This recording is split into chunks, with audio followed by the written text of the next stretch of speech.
Olá, falamos do artigo 5º da Constituição e seus incisos, os que mais são pertinentes, os que mais caem em concurso e em exame da ordem. Para encerrarmos o artigo 5º, vamos falar das liberdades. Então, a classificação das liberdades,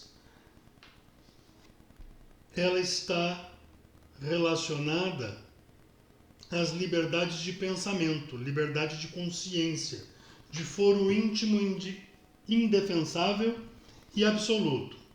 Então, neste rol elencado, nós vamos ter liberdade de crença. E a Constituição Federal, ela proclama a liberdade de crença no inciso 4º do artigo 5º, que diz que é inviolável a liberdade de consciência e de crença, sendo assegurado o livre exercício do culto religioso. Também nós vamos ter liberdade de exteriorização do pensamento, liberdade de informação jornalística.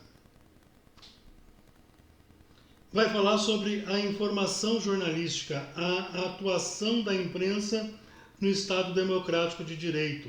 A Constituição de 98 compreende que é direito fundamental a informação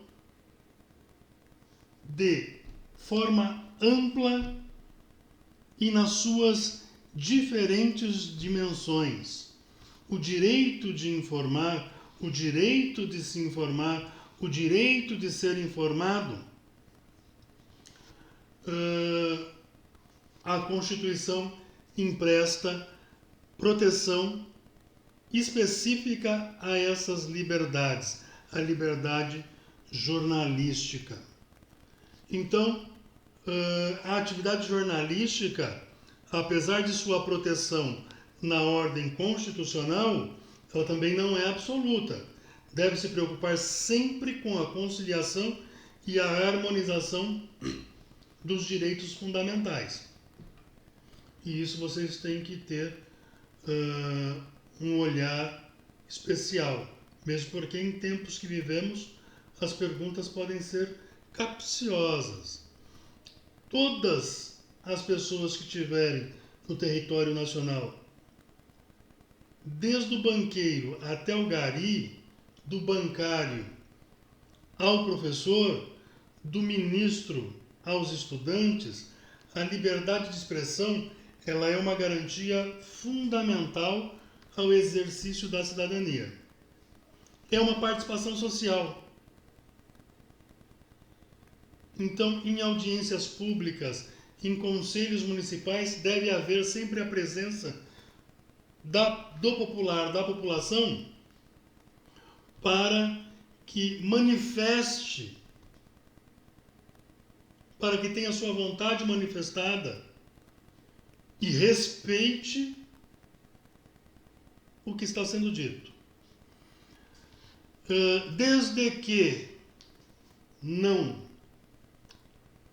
atente contra qualquer um dos direitos fundamentais, a democracia, ela tem a ideia de que haja uma pluralidade de pensamentos e, consequentemente, a manifestação de ideias e de valores que levam à discussão e diálogo, toda vez em que a liberdade de expressão começar a ser restringida,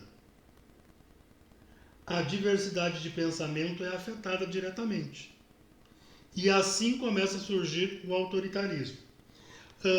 Discordar de formas de governo, discordar de pensamento, discordar é direito.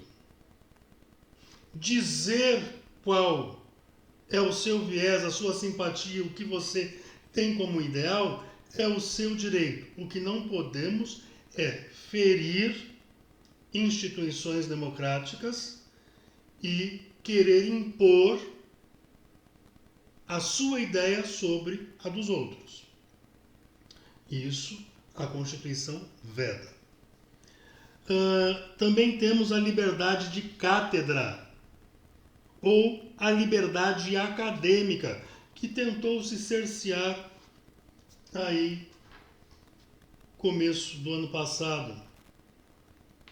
É um princípio que assegura a liberdade de aprender, de ensinar, de pesquisar, de divulgar o pensamento, a arte e o saber.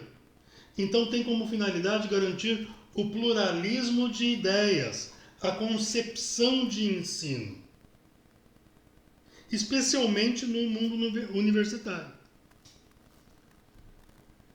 bem como a autonomia científica.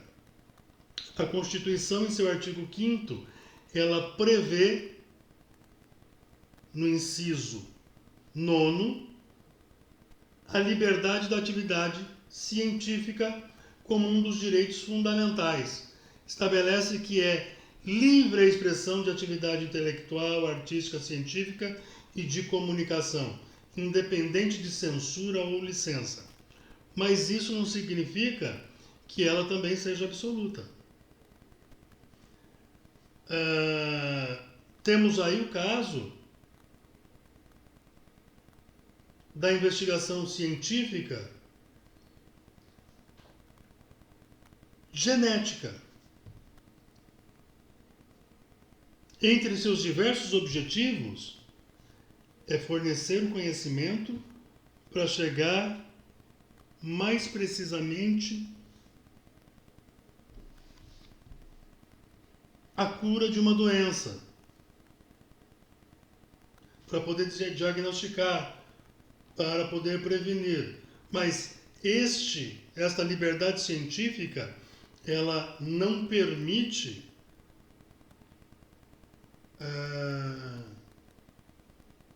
fazer clone humano. Então, vocês vejam que nós estamos falando de liberdades, mas todas elas têm parâmetro.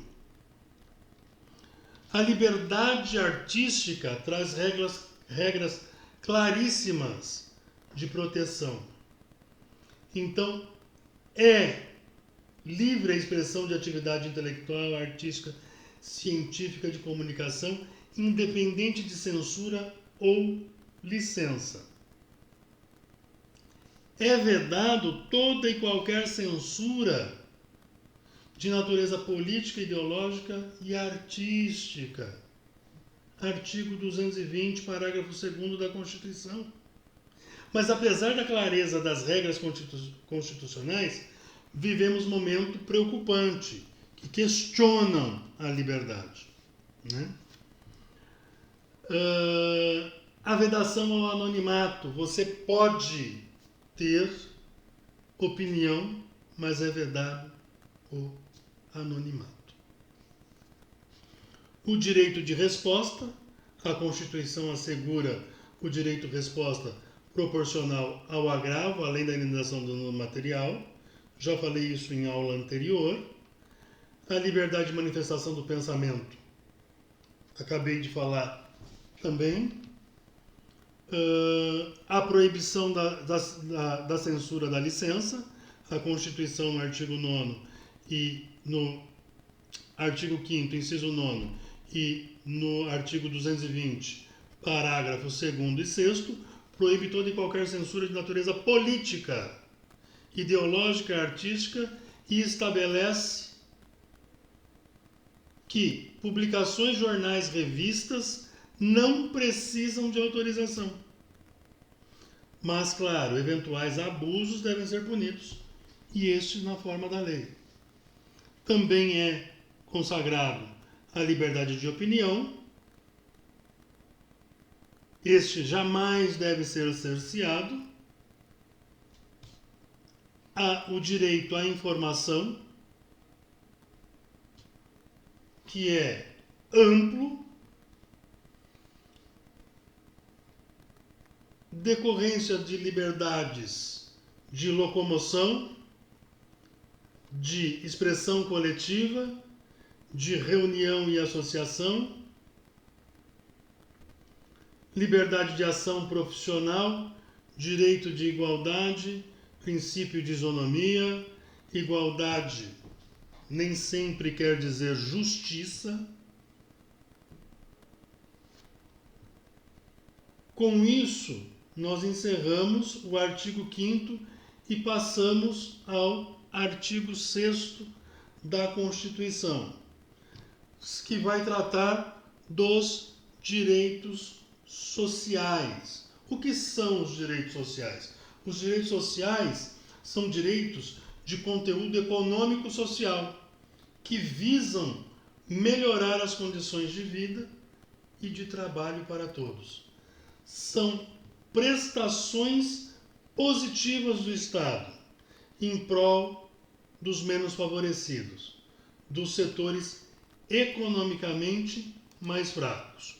O artigo 6º, ele vai dizer: são direitos sociais a educação, a saúde, a alimentação, o trabalho, a moradia, o transporte, o lazer, a segurança, a previdência social, a proteção, a maternidade e a infância e a assistência aos desamparados na forma desta Constituição.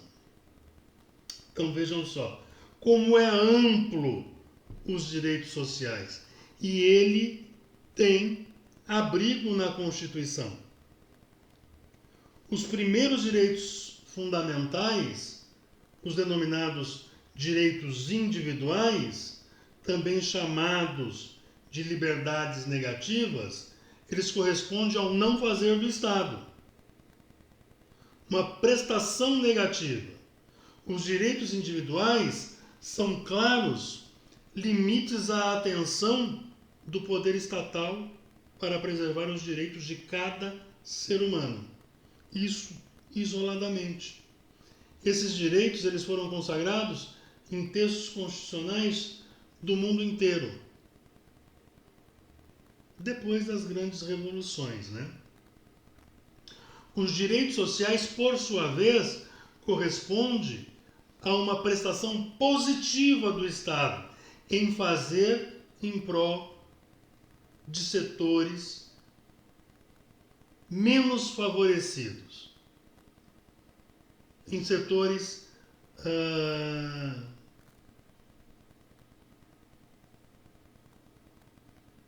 prejudicados socialmente e economicamente. O desenvolvimento do capitalismo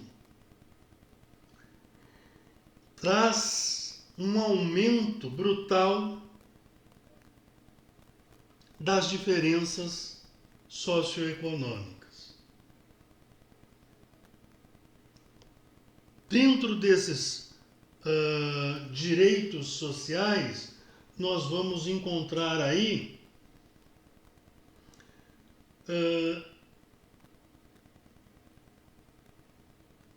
o direito ao trabalho, artigo 7º.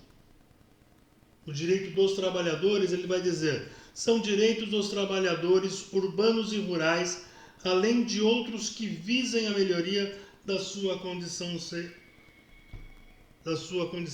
social. E nele nós vamos ter um elencado de incisos. Então, do artigo 7º ao 11, nós vamos ter direitos sociais relativos ao trabalho. Os direitos sociais, a Seguridade Social, abrangendo o direito à saúde, à previdência social, à assistência social, do artigo 193 ao 204. Direitos sociais relativos à educação, à cultura e ao esporte. Os direitos sociais relativos à família, à criança, ao adolescente e às pessoas portadoras de deficiência, do artigo 226 ao 230.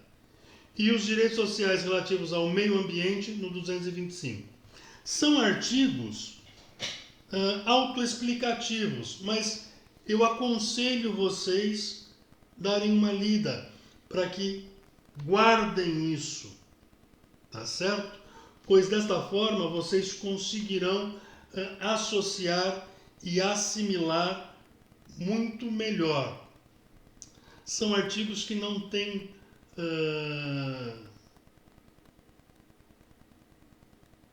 texto rebuscado, que não consiga uma compreensão. Basta uma leitura e vocês conseguem fazer a compreensão dele. Vou agora falar com vocês sobre nacionalidade. Então, nacionalidade, ela é o vínculo jurídico e político pelo qual um indivíduo ele se torna parte integrante do povo de um estado. Então, nós vamos ter aí nacionalidade e modos de aquisição. O primeiro dele é o jus soli. Jus soli é o direito ao solo. E o jus sanguinis é o direito pelo consanguíneo, pelo sangue. Existem, basicamente, dois critérios para a aquisição da nacionalidade, que são esses que eu acabei de falar para vocês. Né? O jus soli, ele é o critério da territorialidade. Ele determina a nacionalidade de uma pessoa pelo local de nascimento. São considerados nacionais todos aqueles que nascem no território do Estado. E o jus sanguinis, ou o critério da consanguinidade, determina a nacionalidade de uma pessoa pela origem de seus ascendentes. São considerados nacionais todos que possuem ascendentes na mesma nacionalidade, até um determinado grau. Vamos ter os polipátridas e os apátridas. Poli já quer dizer várias, né? Então, é considerado polipátrida uma pessoa com diversas nacionalidades. E o apátrida, prestem atenção, podem ser chamados de apólidos ou heimátulos, pessoas que não possuem pátria. Vamos aí, o filho de uma italiana com um japonês nascido no território brasileiro poderá, ao nascer, possuir 3 nacionalidades: a brasileira pelo Brasil, que é o jus soli, o Brasil admite; a italiana e japonesa, uma vez que esses 2 países eles admitem o jus sanguinis. Então, a criança nascida de pais japonês e italiano no solo brasileiro, ele pode ter 3 nacionalidades. E se a origem dos avós for diversa e possuir uma outra nacionalidade, o filho do casal admite o critério nascido estrangeiro. Então, ele poderá ainda adquirir mais uma nacionalidade. A nacionalidade, ela se fixa pelo momento do nascimento e não da concepção. Então, não interessa se a criança foi concebida na França, a mãe engravidou, aos 9 meses embarca para o Brasil e a criança nasce aqui em território brasileiro. A criança terá nacionalidade brasileira.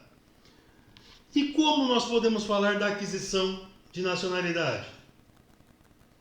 A Constituição brasileira, no artigo 12, inciso 1, ela estabelece quem são os brasileiros. Os brasileiros natos,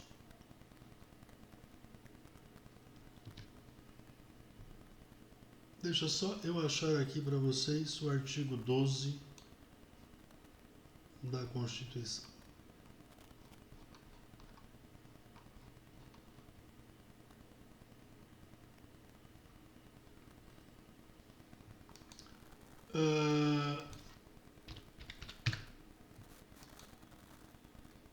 São brasileiros, inciso 1, os nascidos na República Federativa do Brasil, ainda que de pais estrangeiros, desde que esses não estejam a serviço de seu país. Então prestem atenção. Se o filho dos pais franceses que eu falei agora estão a serviço, estão no consulado da França, aqui no Brasil, o filho terá nacionalidade francesa.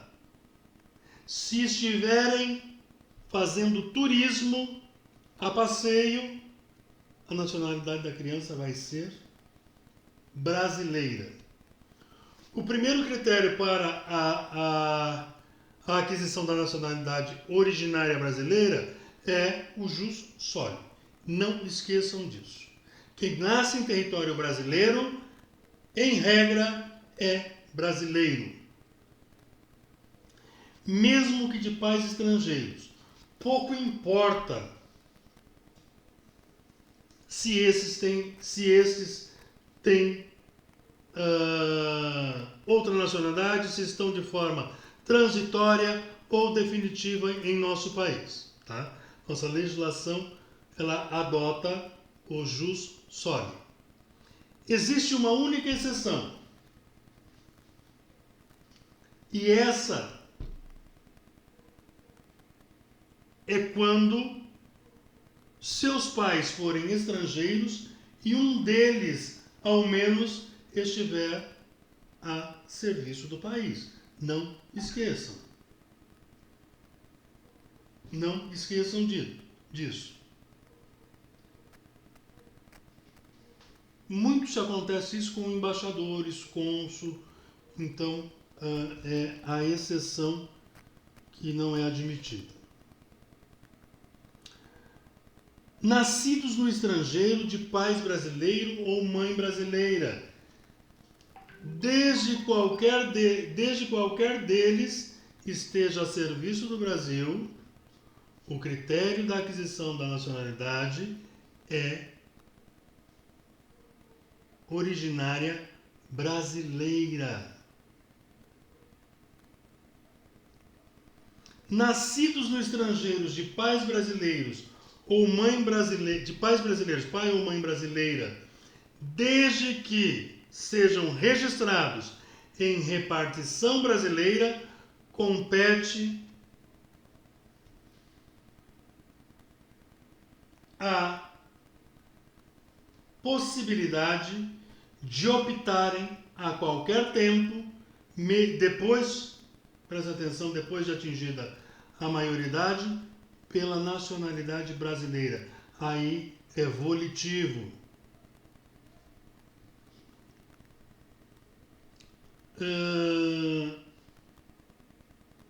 Nós falamos da nacionalidade primária brasileira. Vamos falar agora da nacionalidade, do modo de aquisição da nacionalidade secundária brasileira. Então, o Brasil ele só prevê um único modo de aquisição de nacionalidade secundária, que é a naturalização. A Constituição brasileira, no artigo 12, inciso 2º, ela vai falar: naturalizados, a linha A, os que na forma da lei adquirirem a nacionalidade brasileira, exigidas aos originários de país de língua portuguesa apenas residência por 1 ano, ininterrupto e idoneidade moral. Então, a naturalização, ela é o ato pelo qual uma pessoa adquire a nacionalidade de um outro país.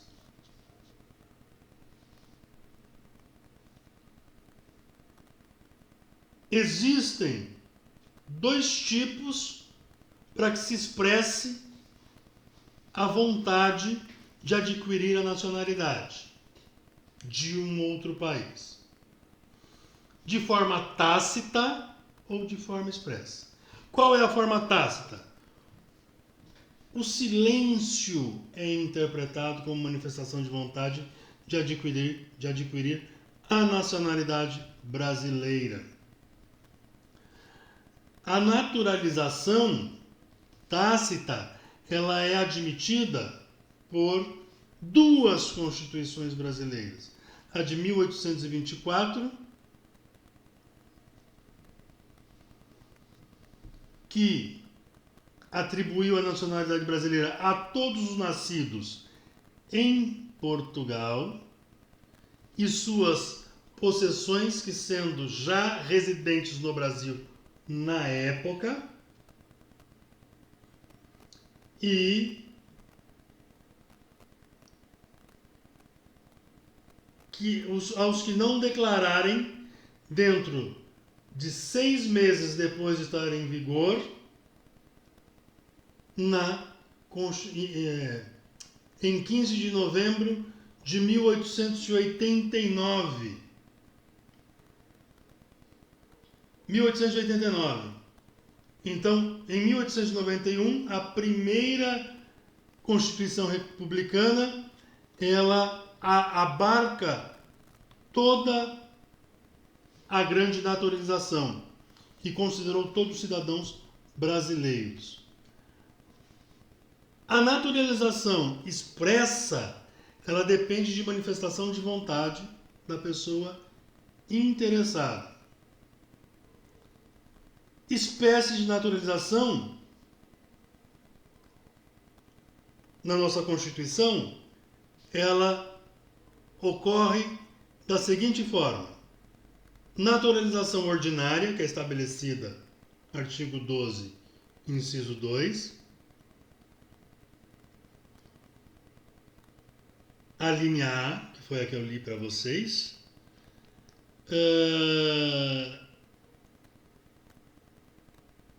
e a naturalização extraordinária ou quinzenária, que é fixada no artigo 12, a linha B. Os estrangeiros de qualquer nacionalidade residentes na República Federativa do Brasil há mais de 15 anos ininterruptos, sem condenação penal, desde que requeiram a nacionalidade brasileira. Também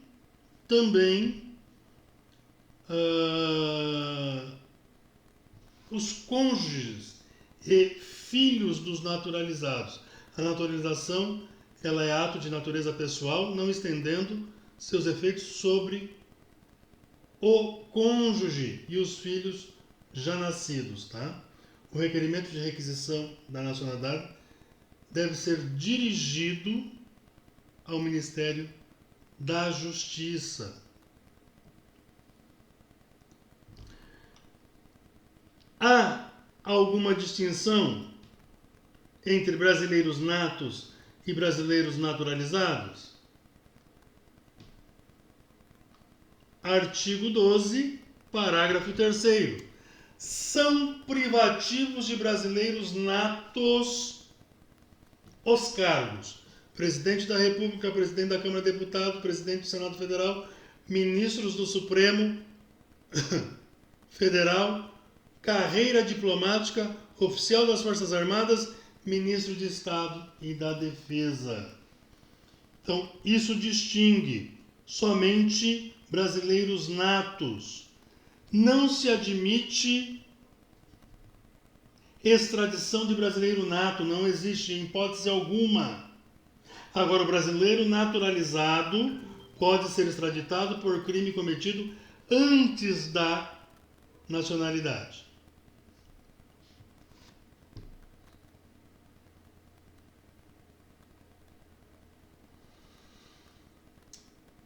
Guardem também para vocês que somente brasileiros natos podem ser indicados para a composição de Conselho da República, representantes cidadãos, nos termos do artigo 89, inciso 7º da nossa Constituição.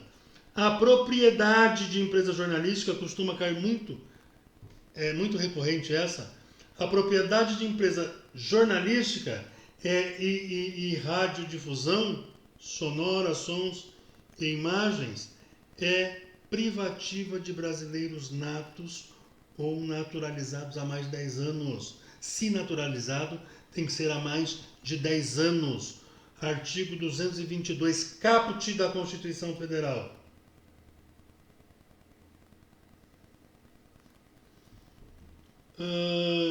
Nacionalidade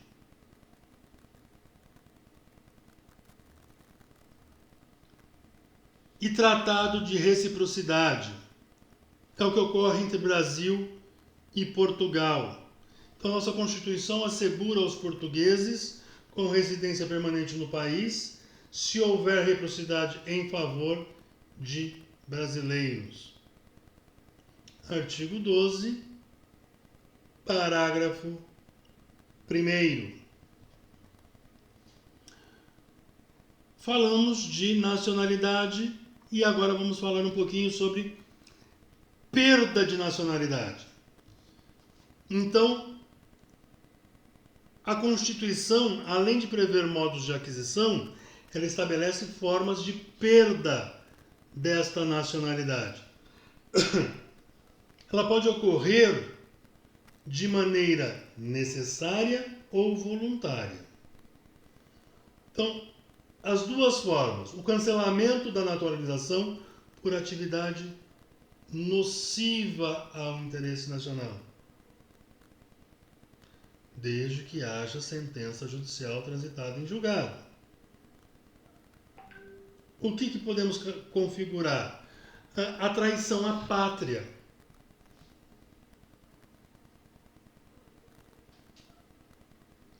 Essa forma de perda de nacionalidade, ela não se aplica a brasileiros natos. Tá? Para os naturalizados, exige um processo judicial em que seja assegurado o direito da ampla defesa e do contraditório, e a ação deve ser proposta pelo Ministério Público Federal. Isso vai tratar da hipótese de perda necessária da nacionalidade brasileira.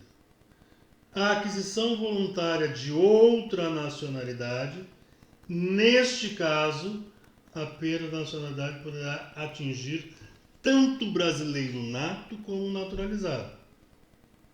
A pessoa que adquire voluntariamente a nacionalidade de um outro país. Isso acontece muito com jogador de futebol.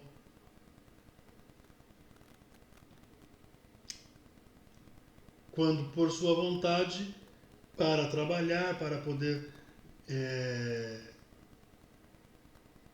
ser contratado, ele,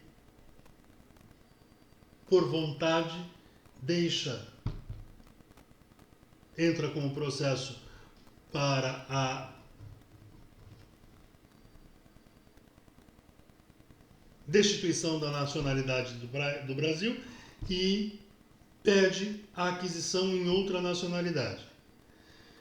Artigo 23 da Lei 818 trata o caso de perda voluntária da nacionalidade brasileira. E a emenda constitucional 3 de 94 criou duas exceções à hipótese da perda de condição por aquisição. A pessoa perde automaticamente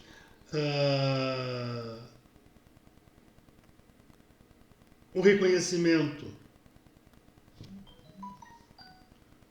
Ele perde a nacionalidade assim que a outra nacionalidade for admitida, e a imposição da naturalização pelo Estado estrangeiro para o brasileiro.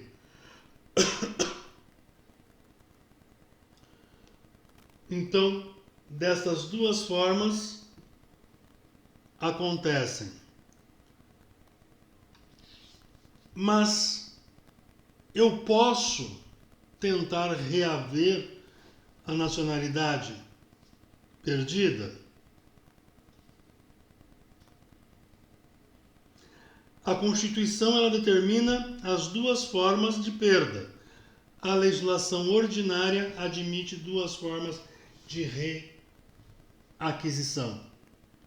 Na mesma lei que eu acabei de falar, a 818 de 49, que regula a aquisição, perda e reaquisição da nacionalidade. Ela diz que os brasileiros naturalizados que perder a nacionalidade brasileira por sentença transitada em julgado em razão de atividade nociva ao interesse nacional, poderá readquiri-la mediante ação rescisória que desconstitua os efeitos da decisão judicial anterior. Então precisa de uma desconstituição da ação. E o brasileiro nato ou naturalizado que perdeu a nacionalidade brasileira por ter adquirido a de um outro país, poderá recuperá-la por decreto presidencial. O presidente da República, por meio de decreto, restitui a nacionalidade do indivíduo. Vamos falar um pouco sobre cidadania e direitos políticos.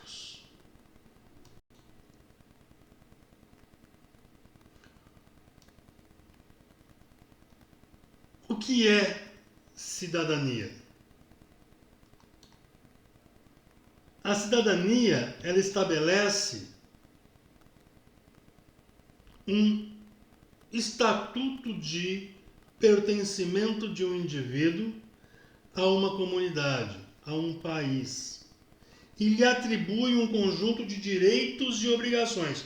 Então, quando você adquire cidadania, você adquire o pacote de direitos e obrigações. Cidadania, ela tem origem etimológica no latim de civitas, que significa cidade. Cidadania, ela possui característica formal e substantiva.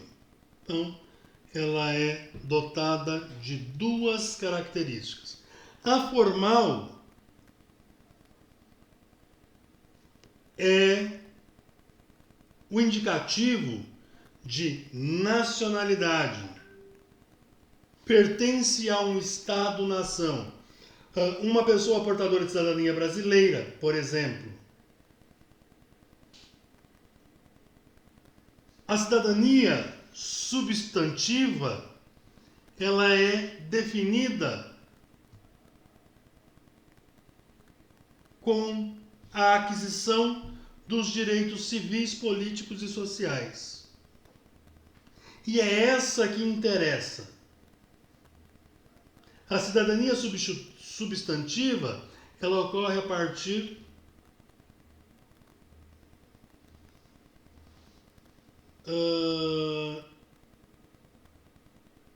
do fim da Segunda Guerra Mundial, que acontece com o aumento dos direitos sociais. A intenção é criar um bem-estar social. Então, passei para vocês aqui um conceito breve de cidadania. Muito rápido. E precisamos falar de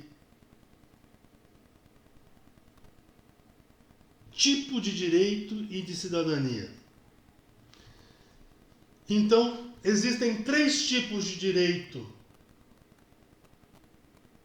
O civil, que é o direito inerente à liberdade do indivíduo, liberdade de expressão e de pensamento, direito de propriedade de conclusão de contratos, direito à justiça, os direitos políticos, que é o direito de participação no exercício do poder político, como o eleito e o eleitor, o sufrágio, e o conjunto das instituições de autoridade política constituída. E, por derradeiro, o direito social, que é um conjunto de direitos ao bem-estar econômico e social, como já vimos. O direito civil, ele surge no século XVIII, o político no XIX e o social no século XX. Então, como falamos, a cidadania ela é o conjunto de direitos e deveres exercidos por um indivíduo que vive em sociedade.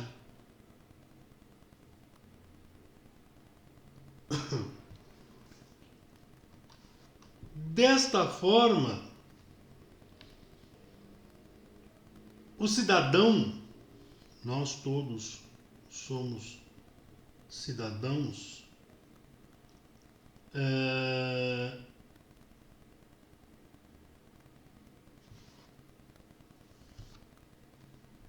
legalmente somos possuidores da cidadania.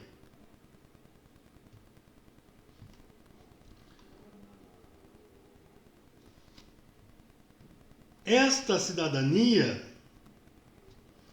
ela acontece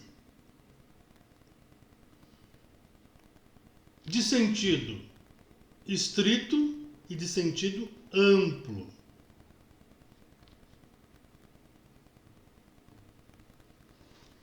De sentido estrito, é a qualidade própria do cidadão, que é justamente o nacional no gozo dos seus direitos políticos.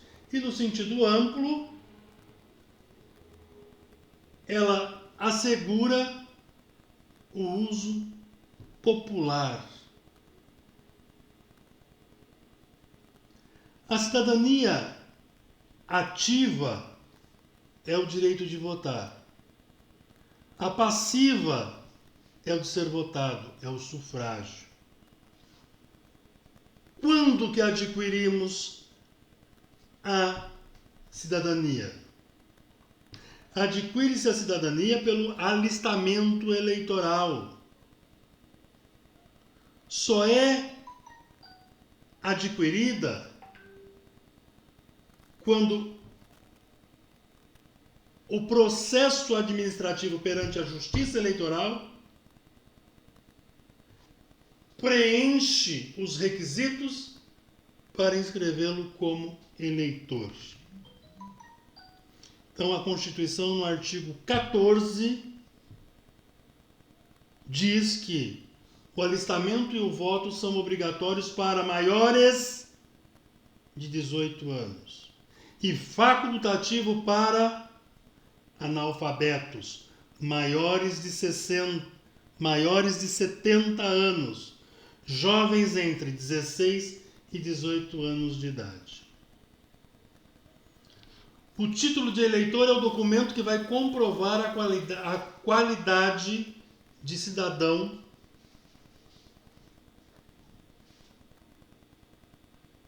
e é essa a razão pela qual a lei estabelece a prova da cidadania. O que são direitos políticos?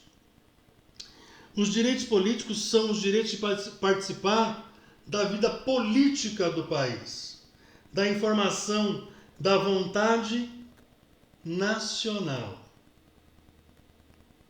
E aí nós incluímos a vontade de votar e de ser votado.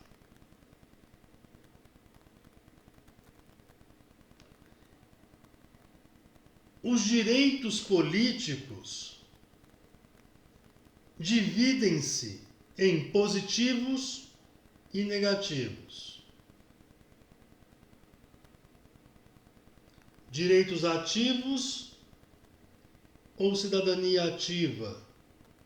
Capacidade eleitoral ativa ou direitos políticos passivos?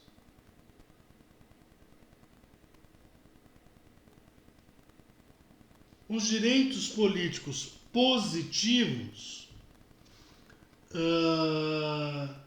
eles são normas que possibilitam o cidadão a participar de uma vida pública. É o que dá o título de cidadão à pessoa. E com ele, nós podemos falar da soberania popular. A soberania popular é o aspecto fundamental do Estado democrático, do regime democrático. O artigo 1º, parágrafo único da nossa Constituição. Todo poder emana do povo, que o exerce por meio de representantes eleitos ou diretamente. Então, em uma sociedade democrática, a autoridade do povo ela deve sempre prevalecer. O regime é do povo, pelo povo e para o povo. O sufrágio, eu já falei para vocês que é o direito de votar e de ser votado. Já o escrutínio é o modo exercido deste direito. O escrutínio é desde a votação até a apuração. É o processo pelo qual se pratica a cidadania e se atinge o objetivo da democracia. É chamado de escrutínio. Nós temos aí o sufrágio universal, que é atribuído a todos os nacionais de um país, sem restrição,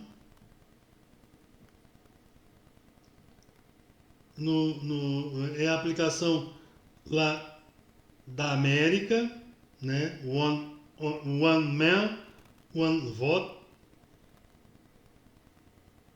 que é um homem, um voto, e o sufrágio restrito, que é censitário, é capacitário. Então, restringe, de alguma forma, o caráter de votar. Temos o voto direto, secreto, igual, universal ou periódico. A Constituição, no artigo 14, caput, ela estabelece que o voto é direto, é secreto, é igual. Previsão no artigo 60, parágrafo 4º, inciso 2. Inclui cláusulas pétreas às seguintes características do voto: direto, secreto, universal e periódico.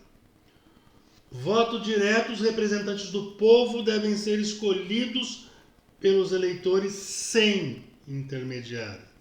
A Constituição não admite colégios eleitorais. Mas sempre há uma exceção. E a Constituição Federal, contudo, estabelece de forma excepcional a possibilidade de eleição do presidente e do vice-presidente da República pelo Congresso Nacional. Quando ocorrer a vacância desses dois cargos nos 2 últimos anos de mandato. Vamos supor que o presidente da República, neste ano, sofra a cassação de seu mandato junto com o vice-presidente. O Congresso Nacional se reunirá e decidirá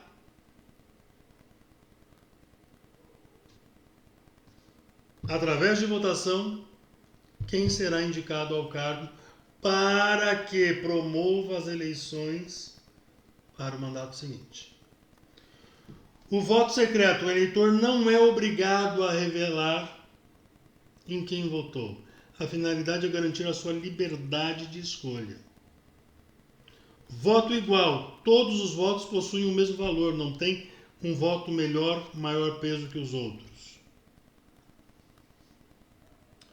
Voto universal é o direito de sufrágio que foi atribuído aos cidadãos.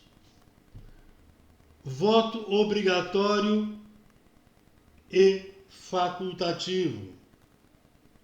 Falei para vocês, são facultados para analfabetos maiores de 70 anos, maiores de 16 e menores de 18 de idade. Vamos falar um pouquinho sobre democracia. O Brasil, ele admite a democracia semi-direta.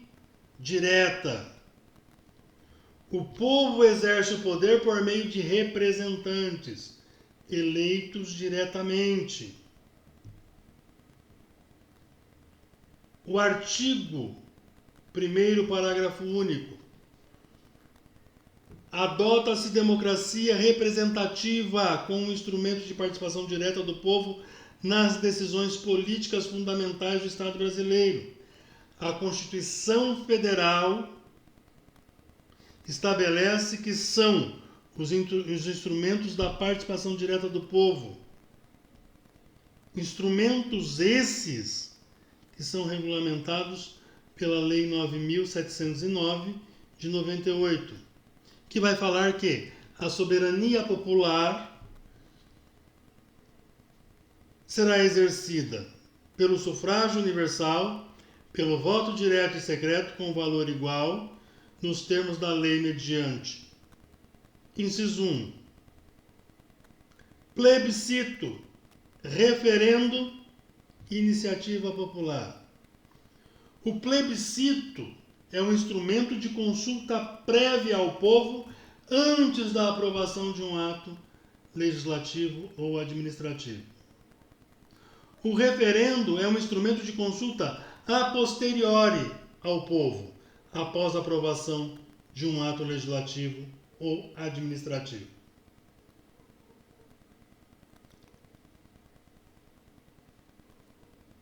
A iniciativa popular entende-se por a atribuição da competência legislativa para dar início a um projeto de lei a uma parcela significativa. Vocês vão se lembrar da escritora Glória Pérez. Ela apresentou um projeto de lei de iniciativa popular. Para encerrarmos a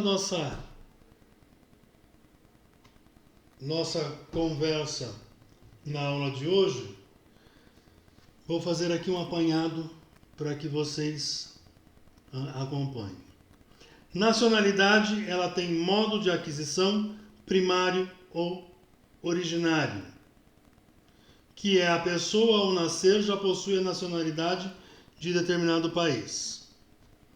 Também vai ter a secundária ou adquirida, é a pessoa que vem adquirir durante sua existência a nacionalidade de um outro país, chamado de naturalização.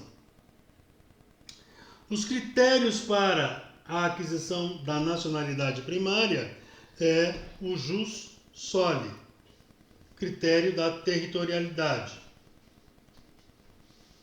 que são considerados nacionais todos aqueles que nascem no território do Estado. E os jus sanguíneos, ou critério da consanguinidade, que são os considerados nacionais todos aqueles que possuem ascendente da mesma nacionalidade até um determinado grau e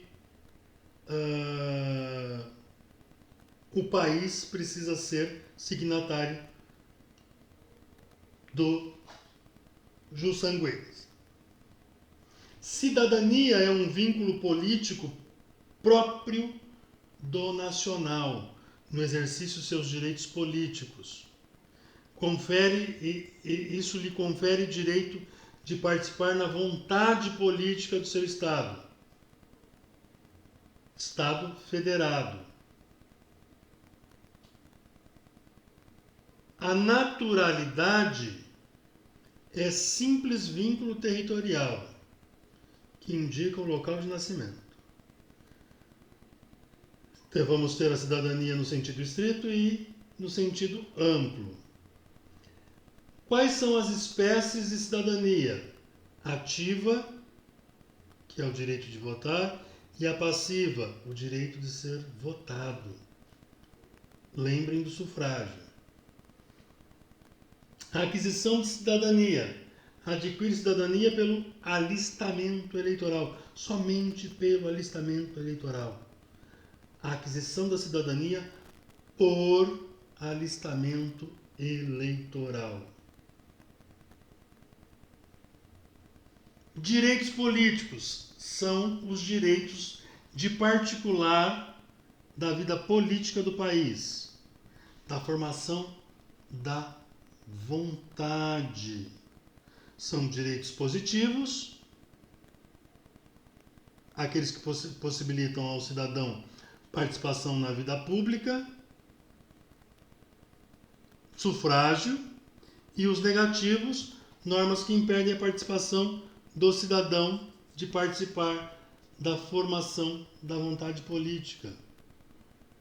O analfabeto, ele pode, é facultado ele votar, mas ele não pode ser votado. Falei, o sufrágio é o direito de eleger e de ser eleito.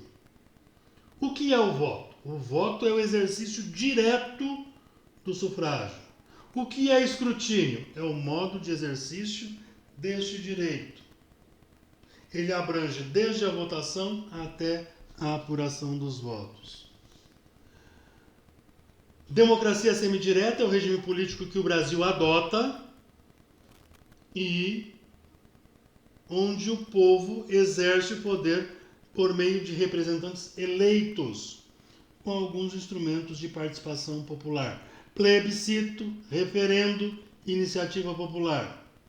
Plebiscito é um instrumento de consulta prévia ao povo antes da aprovação de um ato legislativo. Referendo é um instrumento de consulta a posteriori, depois da aprovação do ato. E iniciativa popular é a atribuição da competência legislativa para dar início a um projeto de lei por uma parcela significativa do eleitorado. Vamos ter aí a inelegibilidade, quando são os impedidos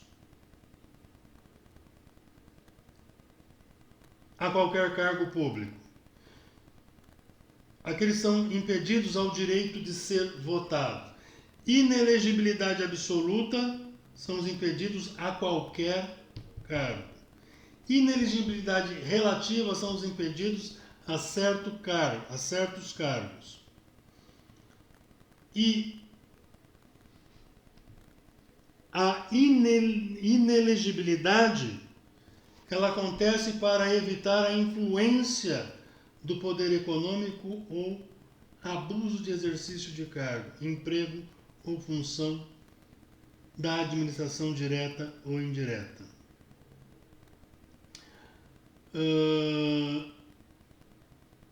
As leis eleitorais, isso é um bizu aqui fora do que nós iríamos conversar. As leis eleitorais, elas entram em vigor na data da publicação, mas não se aplicam às eleições que ocorram até um ano da data da sua vigência. Então, a lei eleitoral ela entra em vigor na data da sua publicação. Em 2022, em junho de 2022, há uma alteração na legislação eleitoral. Não valerá para o exercício.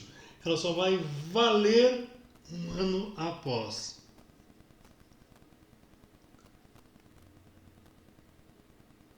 Partidos políticos são associações constituídas para a participação da vida política de um país.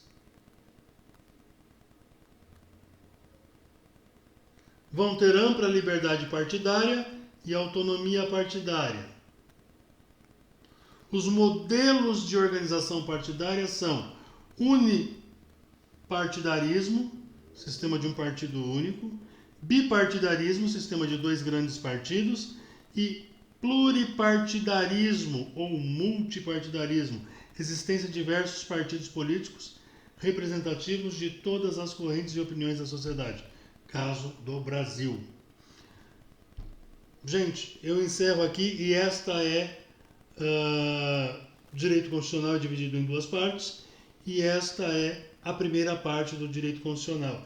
É a que eu falei a vocês quando comecei essas aulas. É o que mais busca-se do direito constitucional. A parte 2 eu vou colocar para vocês em 2 vídeos que nós vamos tratar e seguimos adiante até a próxima aula.